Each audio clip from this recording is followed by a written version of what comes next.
कुम्मन दास जी हमारे ब्रज में हुए, उनके चरित्र में एक लीला बड़ी सुंदर आती है। ठाकुर जी, बहुत ध्यान से सुनिएगा, ठाकुर जी हमारे ब्रज में 12-1 बजे मंदिर बंद हो जाते हैं सारे, और फिर खुलते हैं शाम को 4, 4:30, 5 बजे। उस बीच में ठाकुर जी का ऐसा भाव रहता है कि गैया चरावे गए लाला, इसलिए कोई को दर्शन नहीं देंगे। तो जैसे ही श्रीनाथ जी के गोवर्धन में 12, 12:30 बजे मंदिर बंद होते थे, ठाकुर जी तुरंत कुम्मन दास की कुटिया में चले जाते थे, और कुम्मन दास जी जो कर रहे होते थे ठाकुर जी उसमें हाथ बटाते थे। एक दिन कुम्मन दास जी अपने खेत में हल चला रहे थे, तो इतने में ही श्याम सुंदर कूदते फांदते उछलते, ए कुंभना देख मैं आगो, साक्षात भगवान छोटे से लाला बन के आ जाते। कुम्मन दास जी जैसे एक माँ, आजकल देखते हैं ना फोटोज कभी वायरल हो जाते हैं, एक अभी पुलिस महिला का हो रहा था, कभी किसी वर्किंग वुमेन का हो जाता है कि वो अपने बालक को भी गोद में रखती है, अपना काम भी कर रही होती है। ऐसे ही कुम्मन दास जी यहाँ तो धर लिए ठाकुर जी, और ठाकुर जी को गोद में लेकर के और हल चला रहे हैं, फिर वहां बीज बो रहे हैं, फिर नेक पानी डाल रहे हैं, फिर नेक हल चला रहे हैं, फिर बीज बो रहे हैं, फिर ठाकुर जी को ऐसे गोद में लेकर के, इतने में ठाकुर जी मचल गए, ना मैं मोह दो बीज मैं बोऊंगा। तो कुम्मन दास जी हल चला रहे हैं और ठाकुर जी ऐसे अपनी पीतांबरी में बीज भर के बीज उछालते हुए चल रहे हैं कुम्मन दास जी के साथ।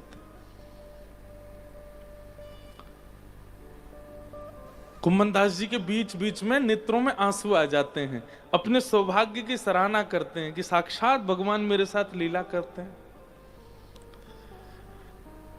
लेकिन तभी शाम का समय हो गया और मंदिर के घंटे घड़ियाल बजने लगे, ठाकुर जी के उत्थापन दर्शन का समय हो गया।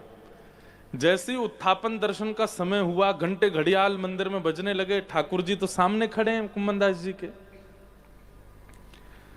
तो ठाकुर जी तो खड़े, कुम्मन दास जी दौड़े, अरे हाथ धोऊं पाम धोऊं, दर्शन को समय है गयो, मैं दौड़ के जाऊंगा ठाकुर जी के दर्शन करूंगा। भगवान बोले, ए कुंभना, मैं यहां खड़ा हूं तेरे सामने, मैं यहीं खड़ा हूं, तू मुझे यहीं देख ले।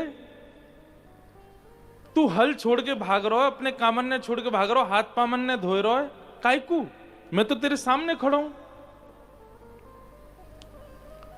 कुम्मन दास जी बहुत सुंदर बात कहते हैं, आप यहां मेरे साथ लीला करने के लिए आते हैं, यह आपका प्रेम है, और मैं नित्य आपका दर्शन करने वहां जाता हूं, वो मेरा कर्तव्य है, वो मेरा धर्म है।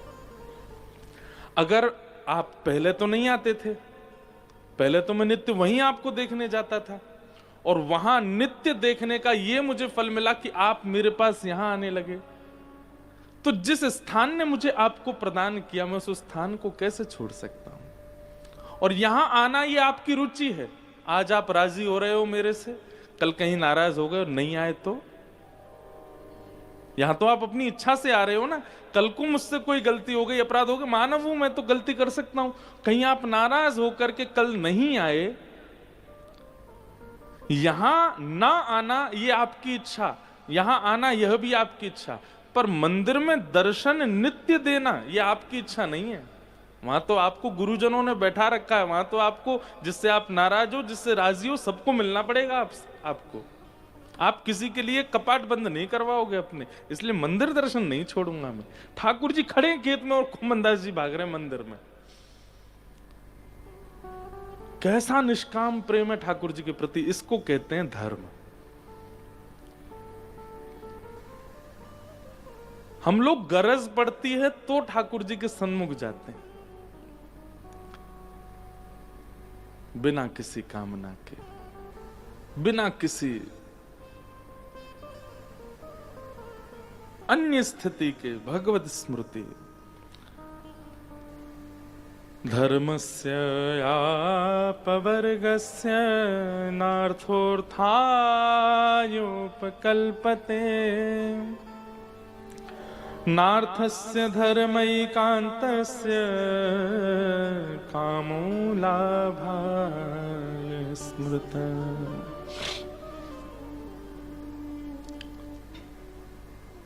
तो अब याद रखिएगा, आज के बाद आप जब भी भगवत स्मरण करते हैं, क्या है ना कि यहां अधिकतर लोग ऐसे बैठे हैं जो बहुत व्यस्त रहते हैं संसारिक क्रियाओं में, इसलिए मुझे ये बात कहनी पड़ रही है। नहीं तो मैं तो खुलेआम कहता हूं कि ठाकुर जी की स्मृति एक सेकंड के लिए भी आपके चित्त से जानी नहीं चाहिए। वो स्मरण बना रहे चित्त में, और वो भी कैसे बना रहे? निष्काम, कोई कामना नहीं।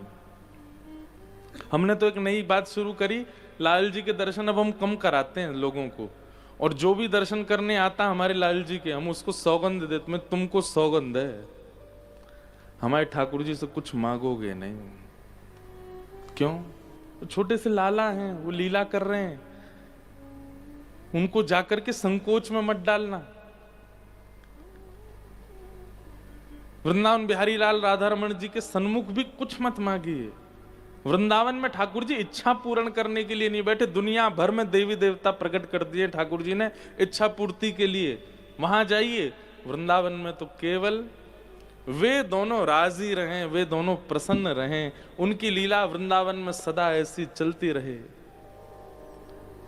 गोवर्धनवासी सांवरे पद में श्री चतुर्भुज दास जी कहते हैं, युग युग अविचल राखिए यह सुख शैल निवास। युग युग अविचल राखिए यह सुख शैल निवास। चतुर्भुज दास जी कह रहे हैं, ये पद बहुत सारे वैष्णव गाते हैं, बहुत सारे बालक गाते हैं इस पद को। इस पद की अंतिम पंक्ति है ये। कुम्मन दास जी, जिनका हम चरित्र, इन्हीं के पुत्र थे श्री चतुर्भुज दास। उन्होंने कहा कि ठाकुर जी आपको मेरी सौगंध है, क्या कि आप हमेशा गिरिराज जी में ही रहिए, हमेशा इन कुंज निकुंजों में ही रहिए, हमेशा यमुना जी के तट पर रहिए, और यहां अपनी प्रेम लीलाएं करते रहिए। श्री गोवर्धन रूप पे बल जाए चतुर्भुज दास। गोवर्धन वासी सांवरे,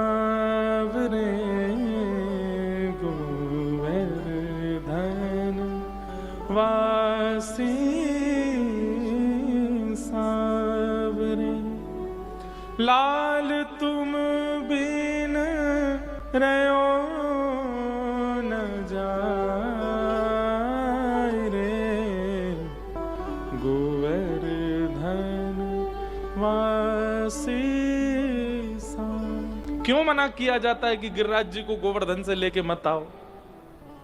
कई लोग मना करते हैं ब्रज की रज को भी लेकर के कहीं बाहर नहीं जाना चाहिए वृंदावन से। क्यों? क्योंकि वृंदावन की जितनी भी सामग्री हैं वो हमारे आपके लिए है ही नहीं, वो ठाकुर जी की लीला के लिए है। ये तो सौभाग्य है हमारा कि हमको वहां प्रवेश मिल जाता है, हमारा वहां जन्म हो जा रहा है, हम वहां कभी भी चले जाते हैं।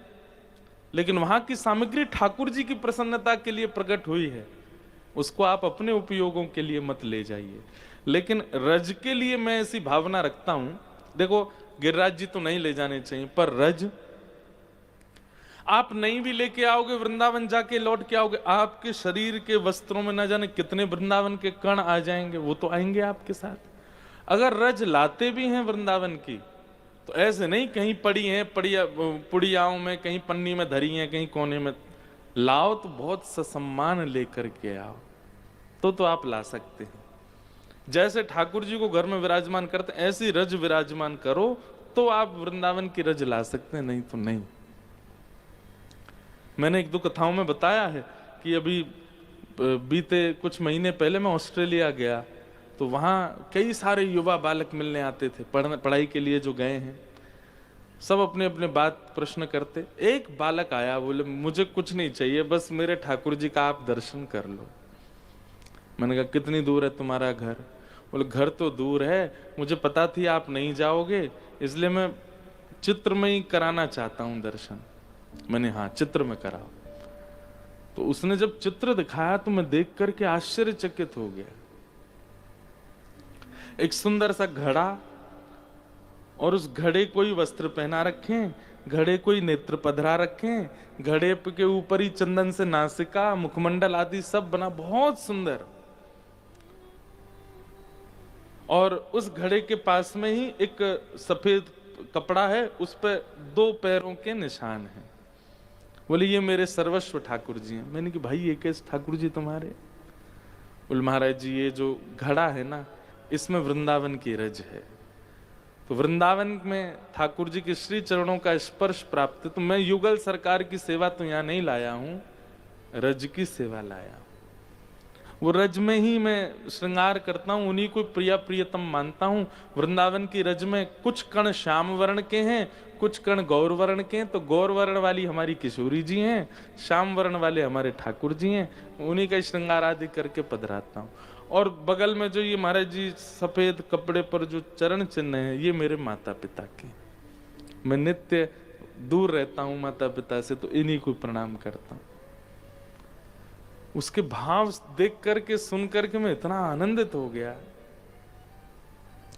मैंने कहा भाई एक काम कर, तू मुझे ले ही चल, मुझे दर्शन कराओ, ऐसे ठाकुर जी के तो करने।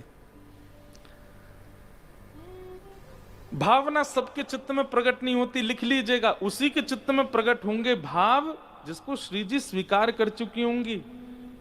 आप केवल अपने स्थिति में स्थिर हो, गुरुजनों ने जितना बताया केवल उतना ही कर पा रहे हो, ठीक है, ठाकुर जी आपको देख के मुस्कुराते हैं, पर नित्य आपके चिंतन में कोई ना कोई भाव प्रकट होता रहता है, कोई ना कोई लीला प्रकट होती रहती है, कुछ ना कुछ चिंतन पॉजिटिव वे में प्रकट होता रहता है। तो आप ये बात विश्वास मान करके स्वीकार कर लीजिए, श्री जी आपको याद करती हैं, तभी आपके चित्त में वो भाव प्रकट होता है, नहीं तो नहीं हो सकता। तो भैया हमारे वृंदावन के ठाकुर थे, कछु मत मांगो, क्योंकि वृंदावन में तो ठाकुर जी लीला के लिए विराज रहे हैं, उनकी लीला में कोई और भाव नहीं। तो धर्म पंच स्थिति में नहीं करना चाहिए।